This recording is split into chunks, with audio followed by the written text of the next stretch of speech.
Hello everyone, in this video we're going to discuss about Upinder Singh's chapter A, Interaction and Innovation. So let's begin.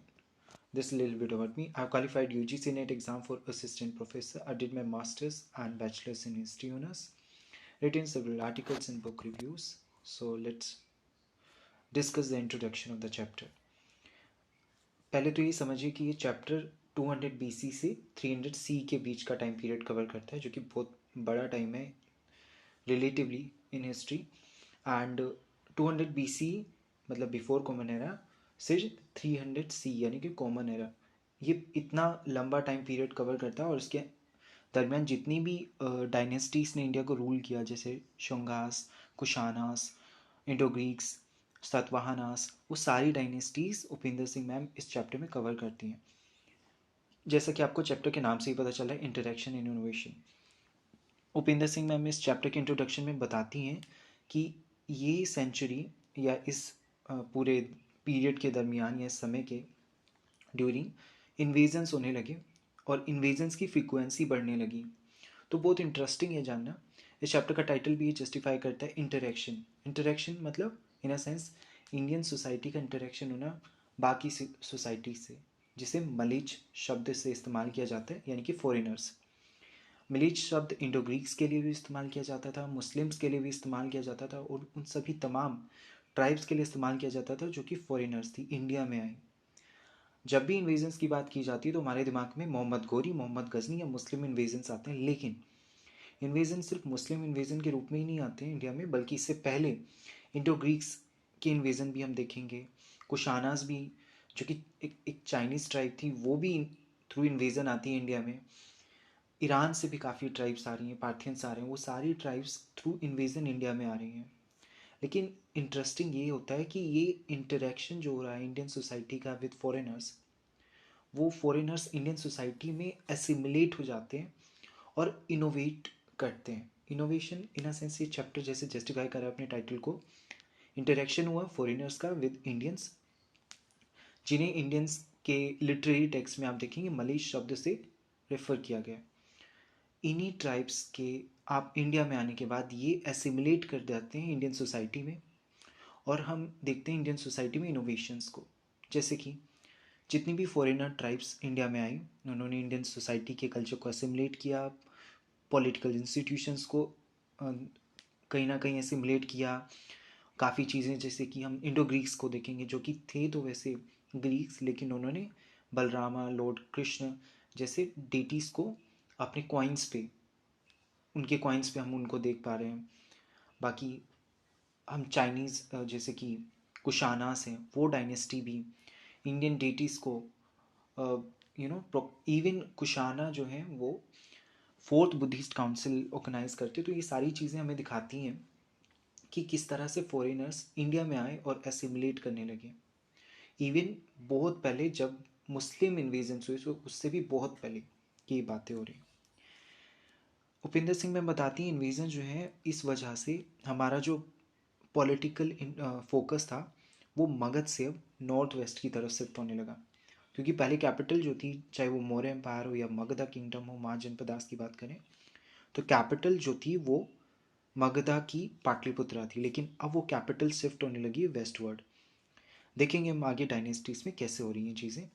New cultural winds आने लगी, जैसे कि हमने बात की foreigners हैं तो वो अपने साथ नया कल्चर लेकर आए और इंडिया के कल्चर में भी एसिमुलेट किया और कुछ नया क्रिएट किया. तो ये इंटरेस्टिंग है, इसलिए चैप्टर का नाम भी इंटरेक्शन इनोवेशन है. सो दैट्स वेरी इंटरेस्टिंग. और ये इन्वेजन्स की रूप में ही नहीं हो रहा है, बल्कि ट्रेड के थ्रू भी हो रहा है. और यहाँ पे एक और चीज़ इंटरेस्टिंग है जानना कि इन्वेजन्स नॉर्थ इंडिया को, नॉर्थ इंडिया में हम देखेंगे तो इन्वेजन्स हो रहे हैं, लेकिन साउथ इंडिया में इन्वेजन नहीं हो रहे, क्योंकि वो पेनिनसुला है, चारों तरफ तीनों तरफ से पानी से घिरा हुआ है. तो वहाँ पे ट्रेड रिस्पॉन्सिबल है किस चीज़ के लिए, फॉरेनर्स के आने के लिए. जैसे कि हम देखेंगे साउथ इंडिया में मप्पलास करके कम्युनिटीज़ आने लगी, अरब्स आने लगे. ऑल्दो ये थोड़ा लेटर डेवलपमेंट है, इस पीरियड की बात नहीं है, बट या इस पीरियड में भी हम देखेंगे कि अरब्स आने लगे, बाकी सॉर्ट ऑफ फॉरेनर्स आने लगे थ्रू ट्रेड. इवन मुस्लिम में कन्वर्ट होने से पहले, इस्लाम आने से पहले अरब में, वहाँ से हमारा ट्रेड हो रहा है और वो लोग इंडिया में केरला में आकर के सेटल हो रहे हैं. So that's very interesting to know. Okay, एक और जो चीज़ यहाँ पे हमें समझनी है इस पीरियड में जो कि यूनिक थी वो ये था, स्टेट पॉलिटीज एमर्ज करने लगी डेक्कन एंड साउथ इंडिया में.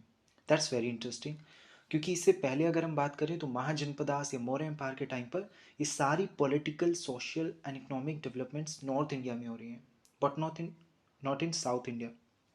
अब हम देखेंगे कि स्टेट पॉलिटीज एमर्ज करने लगी डेक्कन एंड साउथ इंडिया में भी. एग्जाम्पल्स देख सकते हैं चोलास, चेल्स, पांड्यास के. ओके, एंड इसके बाद ट्रेड बढ़ने लगा, जो कि वाकई में इम्पोर्टेंट था. इस सेंचुरी में ट्रेड बढ़ने लगा. आप कहेंगे ट्रेड तो पहले भी होता था, लेकिन इस समय हम देखेंगे इंटरनेशनल ट्रेड की तरफ हम कहीं ना कहीं बढ़ रहे हैं. सिल्क रूट के बारे में पढ़ेंगे, कुशानास जिनका मेन रेवेन्यू बेस कहीं ना कहीं ट्रेड से आ रहा है. तो ये चीज़ें भी हमें ज़रूरी है समझना. सिटी लाइफ, क्योंकि ट्रेड अर्बनाइजेशन आ रहा है तो ये सिटीज़ को भी अर्बन सेंटर्स के डेवलपमेंट में मदद कर रहा है. नई नई रीजन्स में सिटीज़ डेवलप हो रही हैं, ना कि कुछ कॉन्सेंट्रेशन में या कुछ कुछ पॉकेट्स में, बल्कि नए नए शहरों का डेवलपमेंट भी एक बड़ा इंपॉर्टेंट डेवलपमेंट था इस पीरियड का. And last but not least, that is devotional worship of images. अगर आप रिलीजियस हिस्ट्री देखेंगे तो आप देखेंगे कि जो रिलीजन की हिस्ट्री है उसमें टेम्पल्स का आना और इमेज का वर्शिप किया जाना, या मूर्ति पूजा, ये सारी चीज़ें वो लेटर डेवलपमेंट्स है. Even with in Hinduism, with in Buddhism, Jainism, इससे पहले वर्शिप नहीं हो रही है इमेजेस के रूप में, नहीं टेम्पल हमें देखने को मिल रहा है. वैदिक रिलीजन में हमें कोई टेम्पल देखने को नहीं मिल रहा है. तो ये सारी चीज़ें भी इसी टाइम में हो रही हैं. Okay, so let's discuss further. Okay, let's discuss Shungas. लेकिन शोगन जानने से पहले कुछ सोर्सेज को एक बारी समझ लेते हैं. जैसे कि ये जितना भी पूरा टाइम पीरियड है उसमें हम कुछ सोर्सेज के ऊपर डिस्कस करेंगे जो कि इस टाइम पीरियड से जुड़े हुए हैं. जैसे कि मिलांडीपना, ललिता विस्तारा एंड अशोक होसा के बुद्धा चरिता, ये सारे सोर्सेज बड़े इंपॉर्टेंट हो जाते हैं. सुंदरानंदा, बुद्धा चरिता और जो सरपुत्र प्रकरणा जो अश्वघोषा ने लिखा है, उसके अलावा संगम पोइट्री से इम्पोर्टेंट हो जाती है. एतुतोंकई, पटु पट्टू, और जो Tamil Tolkappiyam which is the earliest Tamil grammar, and Greek Roman sources important हो जाते हैं. आर्कियोलॉजी में NVPW जो कि नदन ब्लैक पॉलिस्ट पे इंपॉर्टेंट हो जाते हैं, जिन्हें अब लेट NVP फेज हम देखेंगे. यहाँ पे इंस्क्रिप्शन बड़े इंपॉर्टेंट हो जाते हैं टू अंडरस्टैंड. सो ये सारे सोर्सेज है to reconstruct the history of that period. So we need to understand this also. So let's begin our discussion with the dynasty which is called the Shungas dynasty. इस dynasty की को found किया था पुष्यमित्रा संघा ने, and ये cover करता था पूरे उसी समय के मौर्य एम्पायर को. मतलब मौर्य एम्पायर तो डिक्लाइन कर गया, तो मौर्य एम्पायर के डिक्लाइन के बाद उनको रिप्लेस किया, मौर्यस को रिप्लेस किया संघास ने. तो एक पीरियड को कनेक्ट करते रहिए. तो अभी हम संघास से पहले कौन थे? मौर्यस. मौर्य से पहले 16 महाजनपद था उसमें मगधा. तो ऐसे ऐसे करके कनेक्ट करते रहिए. सो पाटलिपुत्रा इनकी कैपिटल थी, यानी कि जो कि मौर्य की भी कैपिटल थी. पुष्यमित्रा ने बहुत सारे सेक्रीफाइसेस परफॉर्म किए, जैसे अश्वमेधा, राजस्व सेक्रीफाइसेस. इनका क्लैश हुआ बैक्ट्रियन ग्रीक से हुआ. अब बैक्ट्रियन ग्रीक कौन है? वही जो इन्वेजन्स के थ्रू इंडिया में आ रहे हैं. अदर रूलर्स अगर बात करें इस डायनेस्टी की तो अग्निमित्रा हैं, वासुमित्रा हैं. देवाभूति इसके लास्ट रूलर थे डायनेस्टी के, जिनको वासुदेवा ने मार दिया और उन्होंने कन्वर डायनेस्टी की स्टेब्लिशमेंट किया. यानी कि शंगा के बाद कन्वर डायनेस्टी आई. ये मैप है शंगा डायनेस्टी का. So you look at that, you can look at that map also. Let's discuss about the Indo Greeks now. So Indo Greeks का मेन सेंटर बैक्ट्रिया था, जो कि सेंट्रल एशिया में है. मैप में देख सकते हैं आप इधर. सो बैक्ट्रिया सेंट्रल एशिया में है, एंड ये यहाँ से माइग्रेट करते हैं साउथ की तरफ, जो कि south of Oxus river. Oxus river Afghanistan के ऊपर थोड़ा सा अगर हम देखें सेंट्रल एशिया में ही है. और north waste Hindu Kush, north west Hindu Kush मतलब हिंदू कुश इंडिया का सबसे नॉर्थ वेस्ट माउंटेन है, तो उसके ऊपर और ऑक्सस रिवर के नीचे, यानी कि आज का अफगानिस्तान वाला एरिया, उस जगह से ये लोग इंडो ग्रीक्स आए. अब आप सोचेंगे कि इंडो ग्रीक्स यहाँ सेंट्रल एशिया में क्या कर रहे हैं, इनको तो मतलब रोम या ग्रीक के पास होना चाहिए. तो सेल्यूकस निकेटर, जो कि हमने मौर्य में भी देखा था, ये सेल्यूकस निकेटर अलेक्जेंडर के आने के बाद वो वहीं पर उस पूरे एरिया पर ग्रीक्स आकर सेटल होना शुरू हो जाते हैं, तो ये ग्रीक्स उन्हीं का एक हिस्सा थे। अब बात कर लेते हैं बैक्ट्रियन ग्रीक्स की, जो कि जैसे हमने बात की अभी सेल्यूकस एम्पायर, जो कि वेस्ट एशिया का एम्पायर था, किसका हिस्सा रहा वो? अलेक्जेंडर के बाद उन्हीं का एक प्रोविंस का हिस्सा आप मान सकते हैं। इनको इंडो ग्रीक्स बोला जाता है क्योंकि ये ग्रीक्स इंडिया में आए, और जैसे कि अभी मैंने इंट्रोडक्शन में बात भी की कि इंडियन कल्चर को इन्होंने असिमुलेट किया और खुद भी कुछ नया इंट्रोड्यूस किया। This is why we call this chapter interaction and innovation. तो इसलिए हम इन ग्रीक्स को इंडो ग्रीक्स बोलते हैं। इंडो बैक्ट्रियंस भी बोलते हैं इनको। इन ग्रीक्स ने नॉर्थ वेस्ट इंडिया पे रूल किया, जो कि आप मैप में भी देख सकते हैं। ये नॉर्थ वेस्ट इंडिया है, इन्होंने सेंट्रल इंडिया पे रूल नहीं किया, ना ही साउथ इंडिया पे रूल किया। Just keep in your mind. And 2nd century BC से 1st सेंचुरी C तक ये रहे। अच्छा, आप सोचेंगे अगर इतने कम समय के लिए रूल किया और नॉर्थ वेस्ट पार्ट पे रूल किया, तो why we are understanding these dynasties? इसलिए क्योंकि इन डायनेस्टीज़ ने कल्चरली बड़े कंट्रीब्यूट किया इंडियन सोसाइटी में। जैसे कि हम गांधारा आर्ट पढ़ेंगे। अच्छा, आर्ट वाला जो सेक्शन है, I cover that section of art in next and separate videos, separate series of art वाला। एंड रिलीजन को भी in separate videos will discuss, क्योंकि अदरवाइज वीडियो बहुत लंबी हो जाएगी। ओके, इंटू ग्रीक रूलर्स के बारे में जान लेते हैं। मिनिंडार, डेमेट्रियस, अपोलोडस, डोटस, ये सारे ग्रीक रूलर्स थे। ये मैप है ग्रीक का, इंटो ग्रीक का। You can look at the map also. This is the coins into Greeks के। कॉइन्स के बारे में अगर आपको हो जाना है इंटो ग्रीक्स के, तो you can also watch my video on the archaeological sources, so चीज़ें क्लियर हो जाएंगी आपको। Let's discuss about Shakas now. Scytho-Parthians we also call them, Sakas, Pallavas we also call them, जो कि इन्वेडर्स थे। अगेन इन्वेडर्स इंडो ग्रीक्स की तरह। ये आए थे ईरान से, आप कह सकते हैं नॉर्थ वेस्ट इंडिया आते हैं ये लोग। पार्थियन जो कि कहीं ना कहीं ईरान में है, ये इंडिया आते हैं 1st सेंचुरी BC। किसके बाद? इंडो ग्रीक्स के बाद। तो इंडो ग्रीक्स किसके इनसे पहले कौन थे? Indo Greeks. और इंडो ग्रीक्स से पहले कौन थे? शंगास। ओके, लेकिन शंगास ने सेंट्रल इंडिया पाटलिपुत्रा के आसपास रूल किया, इंडो ग्रीक्स ने नहीं। इंडो ग्रीक्स ने नॉर्थ वेस्ट में रूल किया। ओके, इन्हें सकास बोलते हैं, जो कि ईरानिक, अभी बात की हमने, ईरानिक नोमैडिक पेस्टोरल ट्राइब्स हैं, जो कि आज का ईरान कजाकिस्तान वाला एरिया, वहाँ से आए हैं। लेकिन अब ये वहाँ थे, तो आप सोचेंगे वहाँ से इंडिया क्यों आए? वहाँ से इंडिया इसलिए आए क्योंकि चाइनीज़ और पार्थियन ट्राइब्स ने इनको डिफीट कर दिया और इनको अल्टीमेटली इंडिया आना पड़ा। जैसे बाबर के केस में भी हुआ था, बाबर फरगाना हार गए थे, तो तब इंडिया आते हैं वो 1525 में, 26 में।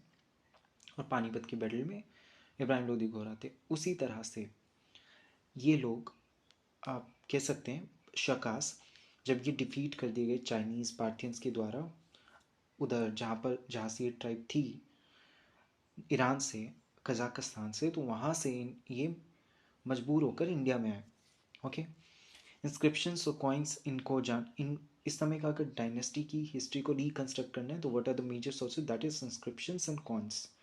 Keep in mind. Okay, Maues founder थे इस एम्पायर के 1st सेंचुरी BC में। इस एम्पायर को फाउंड किया उन्होंने, कॉन्कर किया गांधारा वाला रीजन। गांधारा कहाँ पे? नॉर्थ वेस्ट इंडिया में, जो कि इंडो ग्रीक्स से कॉन्कर किया। देखो, इंडो ग्रीक्स को इन्होंने डिफीट किया और फिर उनको रिप्लेस कर दिया। शकास 2 ब्रांचेस में बट गए। एक तो नॉर्थ वाला प्रोविंस जो कि रूल कर रहे थे तक्षशिला से, एंड वेस्टर्न वाला प्रोविंस जो कि रूल कर रहे थे महाराष्ट्र से। शकास जो कि तक्षशिला में रूल कर रहे थे, उनको पार्थियंस ने हराया। ओके, और रिप्लेस किया। अब बात करते हैं कुशाना एम्पायर की। सो कुशाना जो कि वन ऑफ द 5 यूची प्रिंसिपैलिटी थी सेंट्रल एशिया में, वो माइग्रेट कर जाती अफगानिस्तान। एंड ये जो 5 यूची प्रिंसिपैलिटीज़ थी, एक सेंट्रल यूची अथॉरिटी पे डिपेंडेंट थी। ऐसा मान सकते हैं हम कि सेंट्रल एशिया में 5 प्रिंसिपैलिटीज़ थी, जिन्हें ग्रेट यूची प्रिंसिपैलिटीज़ बोला जाता था। उन्हीं में से एक प्रिंसिपैलिटी थी कुशान। तो कुशान 5 प्रिंसिपैलिटी या किंगडम आप कह सकते हैं, उनमें से एक था। अब 5 को, ये पांचों को क्या बोला जाता था? यूची, 5 ग्रेट यूची प्रिंसिपैलिटीज़, उन्हीं में से कुशान्स थे। कुशान जो है ये भी इनको जब ये डिफीट हो जाते हैं तो ये अफ़गानिस्तान वाला एरिया वहाँ पर आ जाते हैं।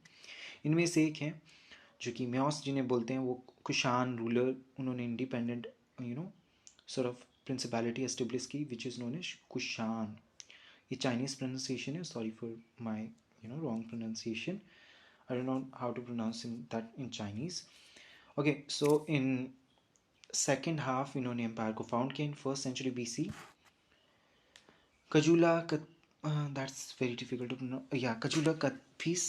so basically इन्होंने अमेलगमेट किया 5 प्रिंसिपैलिटीज़ को एंड फाउंड किया कुशाना एम्पायर।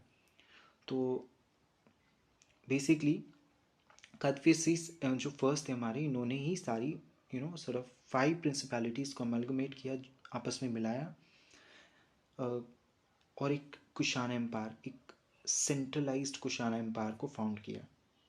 कुशाना एम्पायर जो था वो अपने पीक पर पहुंचता है कनिष्का के टाइम पे, which is the popular king ruler of that dynasty, very important की कुशानास के। अच्छा, कुशानास के टाइम पे Kushanas were claim to sort of what we call divine rule, and इसलिए they used to have a title called देवपुत्रा।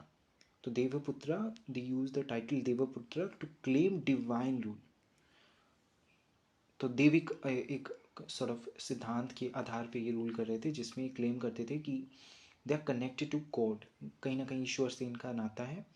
इस वजह से इनका दावा जो था शासन करने का, उसको प्रूव करते थे। ऐसा ही मौर्यस ने भी किया था। अशोका का एग्जाम्पल ले सकते हैं। Devanam, Ashoka use the title called Devanam Piya Piyadasi. Why he use the title? To claim divine sort of rule. Okay, so now let's okay, they also issued the large number of the gold coins, and they were the first kingdom or dynasty, you can say, who issued the gold coins on the Indian subcontinent. अच्छा, आपको comment करके बताना है कि ये जो statue आप देख पा रहे हैं, ये फ़ोटो वैसे नेशनल म्यूज़ियम की है, नेशनल म्यूज़ियम ऑफ इंडिया। तो आपको ये बताना है कि ये जो पूरा इमेज आप देख पा रहे हैं इसमें, वो कौन से रूलर की है। मैं आपको हिंट दे दूँ, ये हैं कुशाना डायनेस्टी के, लेकिन इन रूलर का नाम आपको बताना है। कमेंट करके बताइए ज़रा। Now let's talk about the Satavahanas empire in Deccan. So let's discuss about the Satavahanas. Satavahanas को वैसे तो आंध्रास भी बोला जाता है। कहाँ पे? पुराणास में। पुराना जो हमारे टेक्स्ट हैं, रिलीजियस टेक्स्ट, उनमें देवर इनको रेफ़र किया जाता है by the name of Andhra's. जब इन्हें आंध्रास नाम से रेफ़र किया जाता है तो हमारे को लगेगा कि कहीं ना कहीं आंध्रा से जुड़े हैं, जो कि हिस्टोरियंस भी मान के चलते हैं। ऑल्दो सतवाना का मेन बेस था महाराष्ट्र में, जो कि वेस्टर्न डेक्कन वाला एरिया है।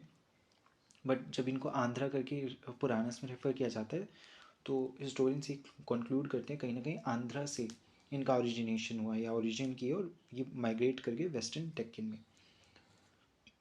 ये रूल करते हैं। इनका रूल शुरू होता है मिड फर्स्ट सेंचुरी BC से थर्ड सेंचुरी C तक। सतवाना ऑल्सो क्लेम्ड ब्राह्मण sort of decent।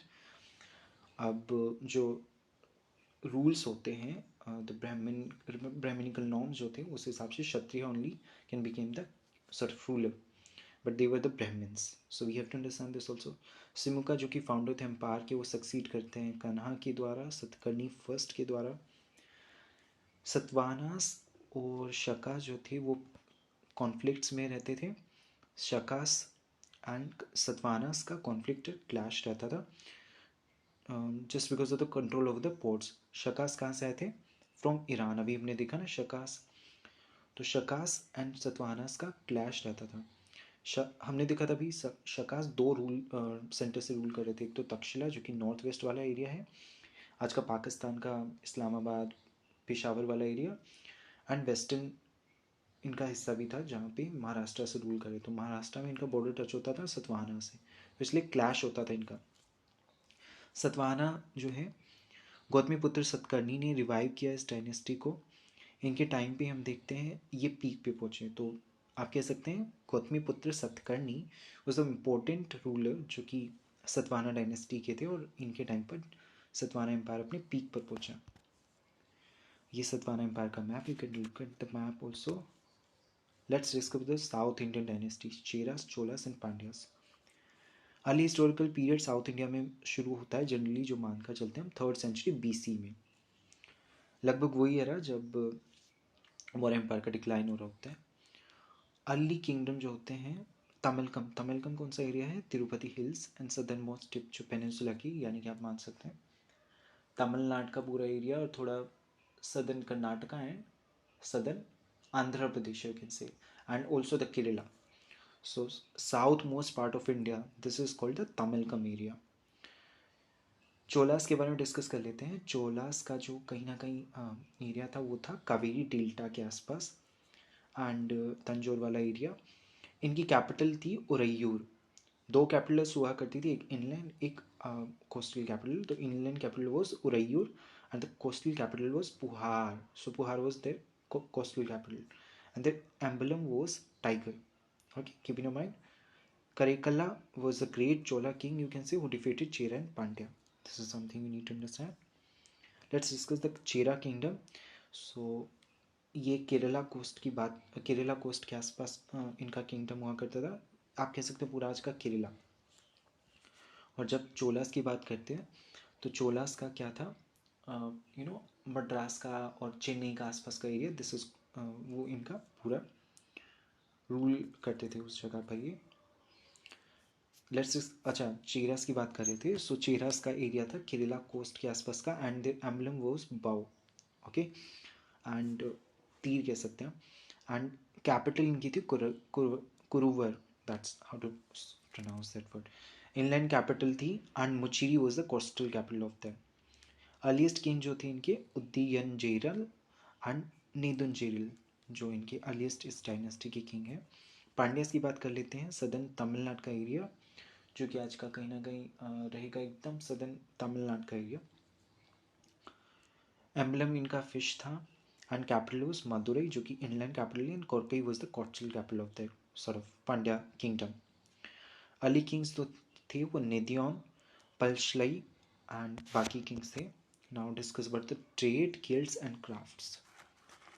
ट्रेड जो था 300 BC से 300 C के बीच में एक्सपैंड करता है, क्योंकि मनी इकनॉमी आने लगी है. अब आप सोचेंगे मनी इकनॉमी तो महाजनपदास के टाइम से शुरू हो गई थी. देखिए, महाजनपदास के टाइम से मनी इकनॉमी शुरू तो हो गई थी, लेकिन उसका एक्सपेंशन इस टाइम पर होता है क्योंकि टाइम लग रहा है इन सारी डेवलपमेंट्स को होने में. एक और चीज़ थी जिस वजह से ट्रेड बढ़ने लगा, स्मॉल डिनोमिनेशनल कॉइन्स के आने की वजह से. कॉइन्स की बात कर लेते हैं. कॉइन्स कौन कौन से यूज़ किए जा रहे हैं. दिनारा जो कि गोल्ड कॉइन्स होते थे, पुराना जो कि सिल्वर कॉइन्स होते थे, इनको यूज़ किया जाने लगा. कॉइन्स इशू किए जाते थे स्टेट के द्वारा. Even cities and guilds also issue their own coins. Although barter system exist करता था, कॉरीज भी कंटिन्यू करती थी, लेकिन मनी इकनॉमी एक्सपैंड करने लगी. ये बिल्कुल ऐसा है. Actually history is all about the change and continuity. आज भी अगर हम देखें तो पेमेंट का सबसे इंपॉर्टेंट मोड कौन सा है? I guess the cash, right, the cash one. लेकिन हम सभी जानते हैं after the pandemic cashless, we are moving towards the cashless, right. So इसका मतलब ये नहीं कि सारी डेवलपमेंट सडनली हो रही है, ये बहुत ग्रेजुअल प्रोसेस है.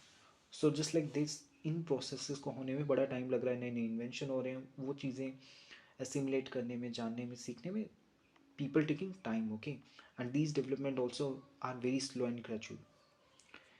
कुशाना ने रोमन कॉइन्स को, जो रोमन गोल्ड कॉइन्स होते थे, उनको रीमिंट करते थे, ऐसा हिस्टोरियंस का मानना है. मनुस्मृति और यज्ञवाल्क्य स्मृति, जो कि समय के बारे में बताती हैं, वो मेंशन करती है इंटरेस्ट रेट कितना होना चाहिए था, कितना परसेंट प्रॉफिट फॉरेन ट्रेडर्स को मिलेगा, इंडियन ट्रेडर्स को मिलेगा. वो सारी चीज़ें मनुस्मृति, यज्ञवाल्क्य स्मृति हमें बताती हैं. जातकास में मेंशन करते, जातका अगर हम पढ़ेंगे एज अ हिस्टोरिकल सोर्स, उनसे हमें लॉन्ग डिस्टेंस ट्रेड के बारे में पता चलता है, क्योंकि उनमें बहुत सारी कहानियाँ हैं, स्टोरीज हैं, जो कि हमें कहीं ना कहीं डायरेक्टली बताती हैं. स्वर्णद्वीपा के बारे में रेफर करती हैं, साउथ ईस्ट एशिया. रत्नाद्वीपा जो कि श्रीलंका के लिए रेफर किया जाता है. Beirut for Babylonia. Long distance trade की बात करें तो सिल्क रूट की बात करना इंपॉर्टेंट हो जाता है, क्योंकि इस समय ये वही दौर था जब सिल्क रूट आने लगा, चाइनीज सिल्क की डिमांड होने लगी यूरोप में. तो एक सिल्क रूट बनाया गया जो कि चाइना को यूरोप से जोड़ने लगा. बीच में इंडिया की जो डायनेस्टीज थी, जैसे कुशाना, क्योंकि वो इंडिया के नॉर्थ पार्ट पे, साउथ वेस्ट पार्ट पे कंट्रोल करती थी और साथ में सेंट्रल एशिया तक फैली हुई थी। तो वो इस सिल्क रूट का भी you can say major part को कंट्रोल करती थी और उनका काफ़ी टैक्स भी उधर से ही आता था, रिवेन्यू उधर से आता था। Silk route India central Asia, west Asia और यूरोप को इस तरह से कनेक्ट करता है। तो silk route is very important. इसने ट्रेड को और ज़्यादा क्या किया, एक तरह से रिवाइव कर दिया जो कि एकदम डल हो चुका था। कुशाना एम्पायर ने कहीं ना कहीं इस चीज़ का फ़ायदा उठाया, ट्रेडर्स को protection the and trade sort of taxes लिए। ट्रेडर्स जो है वो साउथ वेस्ट मॉनसून विंड्स का पता लगाने लगे, नए नए इन्वेंशंस होने लगे, साउथ इंडियन ओशन का इस्तेमाल किया गया, सॉर्ट ऑफ डायरेक्शंस पहचानी जाने लगी। अच्छा, एक राइटर हैं, ग्रीक राइटर हैं स्ट्रैबो, वो रेफर करते हैं कि इंडियन बोट्स जो हैं इंफीरियर क्वालिटी की होती थी। सो ये मैप है, आप देख सकते हो उपेंद्र सिंह का ही। सोशल चेंजेस की बात कर लेते हैं, वरना caste and gender sort of. Four varnas continue करते हैं, जो कि हमने देखा, फोर वर्नास ब्राह्मण, क्षत्रिय, वैश्य, शूद्रास। आश्रमा सिस्टम की बात करें तो आश्रमा सिस्टम भी कंटिन्यू हो रहे हैं। आश्रमा सिस्टम जिनको नहीं पता है, लेट मी टेल यू कि आश्रमा सिस्टम धर्मशास्त्र में मेंशन हमारी 4 स्टेजेस ऑफ लाइफ है, जिसमें ब्रह्मचार्य है जो चाइल्डहुड स्टेज, और वो सब गृहस्थ जीवन है जिसमें मैरिड हो जाते हैं और we have our babies, we have sort of our household life, and उसके बाद फिर रिनंसिएशन वाला। सो ये सारा किस में आता है, इन आश्रमा सिस्टम, जो कि कंटिन्यू कर रहा है। और ब्राह्मणिकल पिलर पिलर्स हैं ब्राह्मणिकल आइडियोलॉजी के, जो कि रिप्रेजेंट करते हैं धर्मशास्त्र में। If I am saying Dharmashastra, it means I am referring to the Manusmriti, यज्ञवाला के स्मृति, these are the smritis, and Dharmashastra two parts, smritis and sutras. So okay, keep in mind tensions between social incorporation and exclusion, ये इंपॉर्टेंट है, ये आज भी बड़ा इंपॉर्टेंट है, कंट्रोवर्शियल है। अभी हमने चैप्टर को जस्टिफाई किया था, why we call that interaction innovation, because foreigners are coming to India. Okay, foreigners, विदेशी आ रहे हैं। दिक्कत ये हो रही है कि अब जो इंडियन सोसाइटी जो कि खुद में इतना कॉम्प्लेक्स थी, अब वो और कॉम्प्लेक्स हो रही, क्योंकि जैसे हमने देखा इंडियन लिटरेरी टेक्स्ट में we find a term called mlechha. Mlechha foreigners के लिए इस्तेमाल किया जा रहा है, including the Muslims, Indo Greeks, Iranian tribes, Chinese tribes.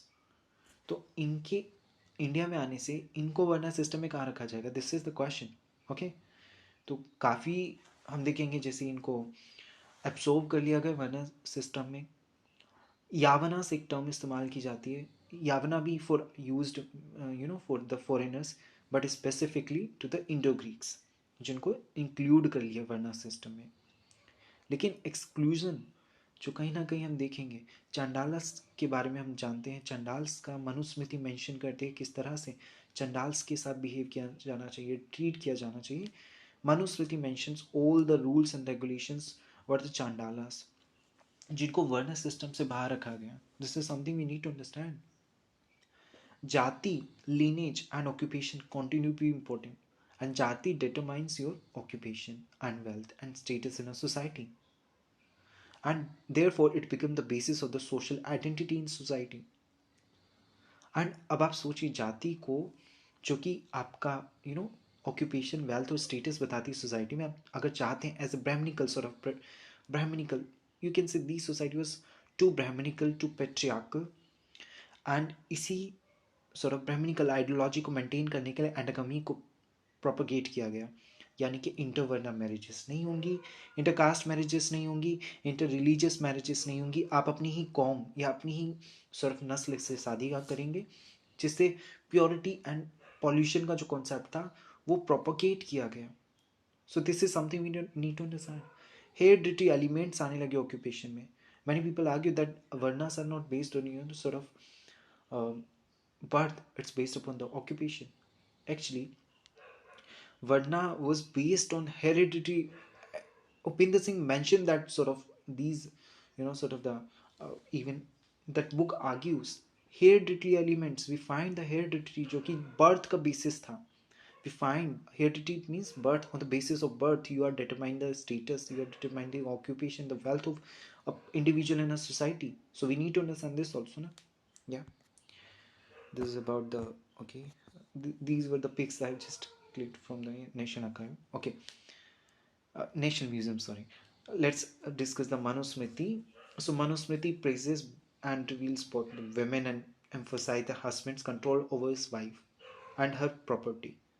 Here we have to understand कि wife को कैसा समझा जा रहा है as a property of husbands, not as unequal in a legal sense in India. आज अगर देखें, in husband and wives are independent and equal in a legal sense, but in Brahminical sort of society, husband have a sort of control over the wife or his wife, sorry. And control कैसे रखा जा रहा है? देखिए, it's a very sort of, जब भी हम society में किसी को प्रेज करते हैं, इनकरेज करते हैं, हम चाहते हैं कि वो चीज़ें करे, और हम पनिशमेंट देते हैं जब हम चाहते हैं कि ये चीज़ें वो दोहराए ना. तो वाइफ्स के लिए भी यही था, हम प्रेज कर रहे हैं, हम चाहते हैं जैसे कि हम चाहते हैं कि औरतें जो है वो अपनी सेक्सुअलिटी को कंट्रोल करें, उनकी सॉर्ट ऑफ, इस वजह से हम उनको प्रेज करेंगे कि दिस इज़ कॉल्ड ना राइट वाइफ एंड ये obligations and this is how they should behave, this is they should not laugh and kind of other stuffs. ये सारी चीज़ें, these are the rules and regulations जो कि औरतों के लिए सेट किए गए.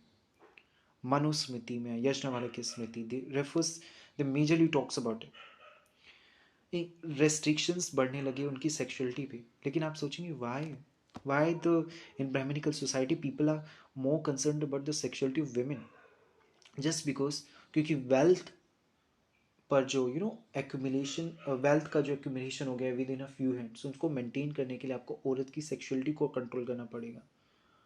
क्योंकि in every society women is considered as an object, and we have to understand this. Therefore the feminist movements are coming up, okay? So they are demanding now the equal rights.